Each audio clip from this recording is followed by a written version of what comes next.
Di bali, kahit na naka-on yung pinaka mini driving light nyo, gagana tong passing switch natin. As long as ang ino-on nyo sa kanya is yung low beam.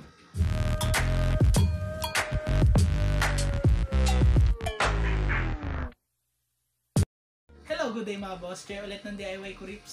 So ngayon, gagawa na naman tayo ng wiring diagram, no? Meron kasi akong mga nakikita nagko-comment do sa ibang video natin kung paano daw mag-install ng passing light doon sa ating mini driving light na video. So, dun sa mini driving light installation natin, no, dalawa yung ginawa natin video doon. Yung isa, one relay setup, di ba? Ang kailangan nyo lang, isang relay lang tapos isang 3-way switch. Makakapag-wiring na kayo ng mini driving light. Tapos, nagawa rin tayo ng isa pang video nun. 2 relay naman, tapos isang 3-way switch para makapag-wiring ng mini driving light. Merong mga nagko-comment doon paano daw pagka-i-installan ng passing light. Tapos kung paano daw ikakabit yung diode or saan ikakabit yung diode. So dito sa ating i-discuss, no, tuturo ko sa inyo kung paano mag-install ng passing light doon sa mini driving light na ang ginagamit lang is one relay, isang 3-way switch, tapos yung switch natin na pang passing light. So hopefully magustuhan nyo itong video na to, no, doon sa mga gusto mag-install ng passing light doon sa mga mini driving light nila. So simulan na natin to. Yan, bale ito yung wiring diagram natin ng pag-install ng mini driving light using one relay lang, tapos 3-way switch. At the same time, magagawa tayo ng additional wiring para magkaroon tayo ng passing light. So, isa-isahin ko sa inyo yung mga gagamitin natin, no? Battery, one relay, tapos momentary switch. Momentary switch yung ginagamit natin na pang passing light, no? Tapos 3-way switch, tapos yung mini driving light natin. So, syempre, una, i-connect muna natin yung battery natin dito sa ating relay. Yung relay natin kailangan ng power source niyan para mapailaw niya yung mini driving light. So, saan ba natin itatap yung ating power source? Syempre, sa may positive ng battery. Yan.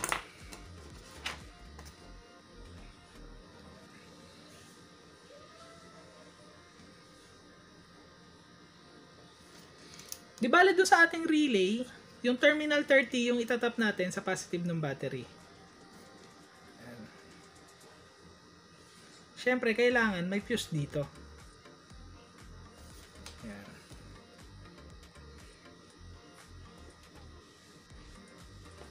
Palagi kong sinasabi, no, yung pinaka-fuse nyo kailangan mas malapit sa battery. Hindi siya kailangan mas malapit na sa relay, no. Basta mas malapit sa battery, mas okay. Ito, yung kabilang terminal ng battery, syempre, naka-ground yan.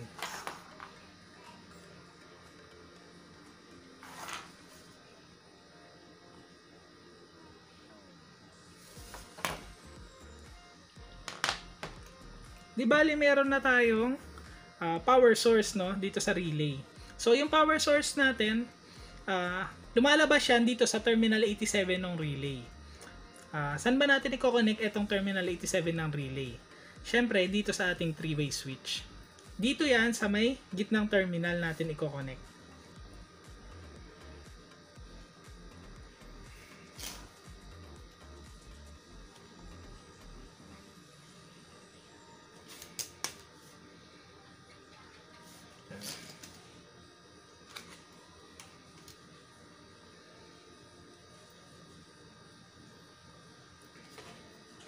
Yan, no? Di bali, yung terminal 30 natin, dadalo yung pinaka power source ng battery dito sa terminal 87. Pero, etong dalawa kasing to, hindi yan connected. Kailan ba nako-connect yan? Once na nagkaroon ng negative and positive supply etong terminal 85 at saka terminal 86 natin. So, interchangeable yan, no? Kung yung terminal 86 nyo nilagay nyo sa body ground, dapat yung terminal 85 nyo, positive supply yung makukuha niya. Kung ito naman is ni negative supply nyo ito, dapat ito, positive ang makukuha niya para mag-work sila. So, for example, itong terminal 86, body ground na lang natin yan. Yan.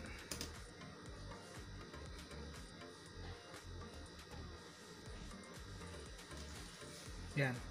Di bali, meron kang body ground or meron kang negative supply, wala ka naman positive supply sa terminal 85. Di bali, itong terminal 30 natin, hindi pa rin ito mako-connect dito sa ating terminal 87. So, saan naman natin to ilalagay?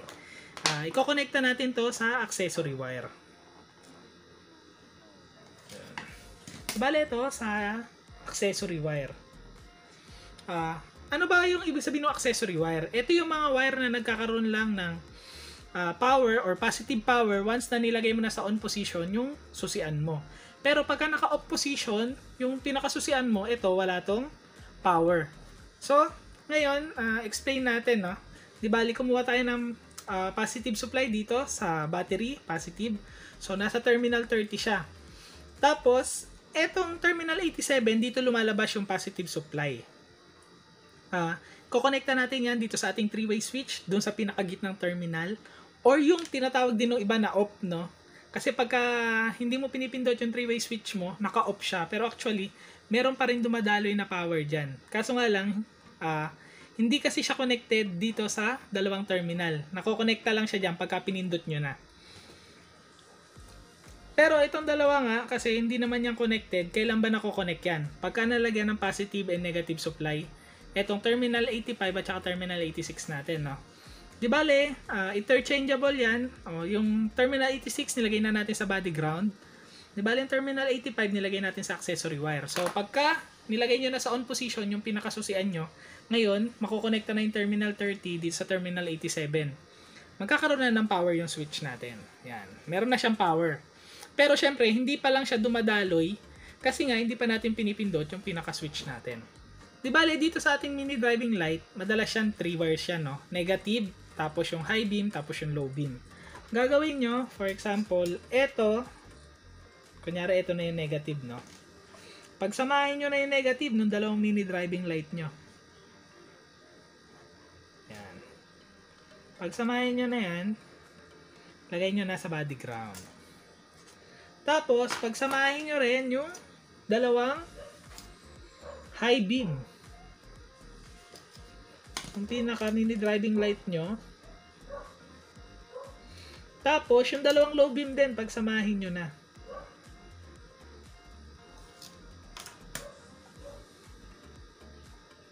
Yan.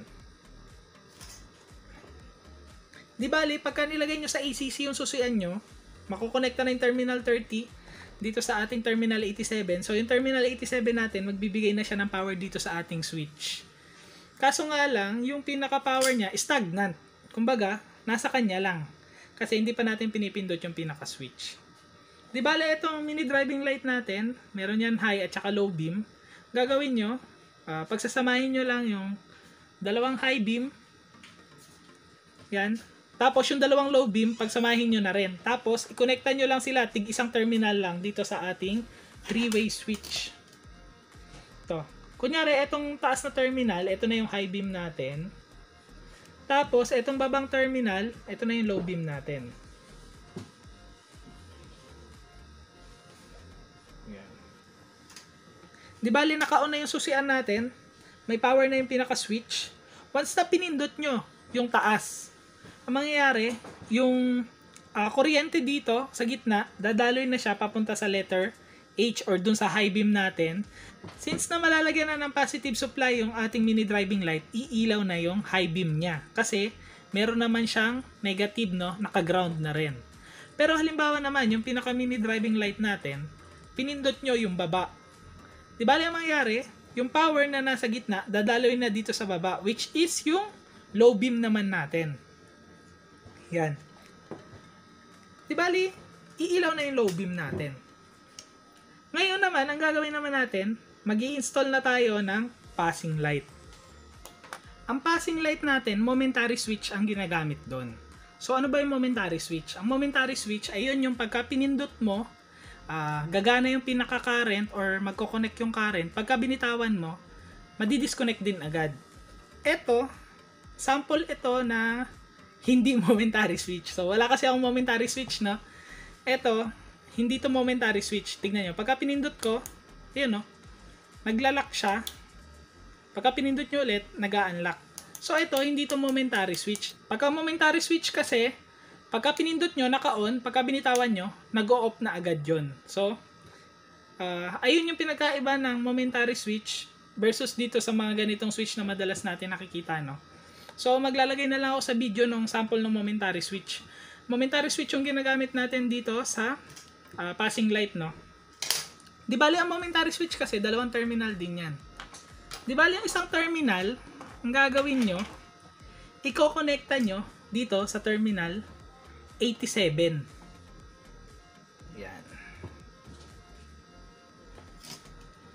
Di bali, once na in-on nyo na yung susian nyo, makukonekta na yung terminal 30 dito sa terminal 87, magpo-flow na yung current. Mapupunta na siya dito sa ating switch. Di bali, stagnant yung current dyan kasi hindi pa naman tayo pumipindot, no? Pero ito, kukonektan nyo na dito. Ayan. Tapos, saan naman natin i-connecta? Yung kabilang terminal nitong momentary switch natin.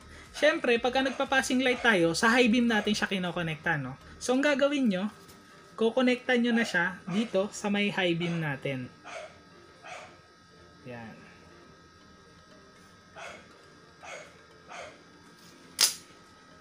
Halimbawa, no, naka-off yung pinaka-mini driving light nyo.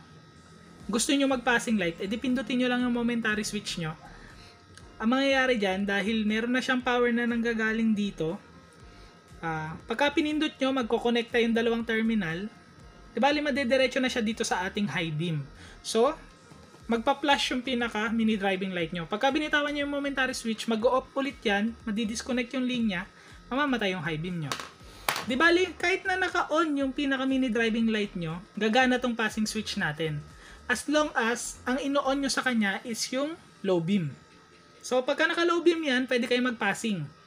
Pero pagka naka-high beam na siya, hindi nagagana yung passing light nyo. Di bali, ito yung pinaka-simplest way, no, ng pag-install ng passing light doon sa ating NMAX or sa kahit na anong motor. Pwede tong pinaka-diagram natin. Di bali dito sa diagram natin, no, hindi tayo gumamit ng diode, no? Yung iba kasi pagka may diode na usapan na, medyo natatakot na mag-wiring kasi medyo nalilito na sila pagka usapang diode. Di bali ito basic na basic lang. Makakapag-install kayo ng mini driving light. At the same time, yung mini driving light installation nyo, may passing light pa. Di bali, hopefully no naintindihan nyo tong explanation ko.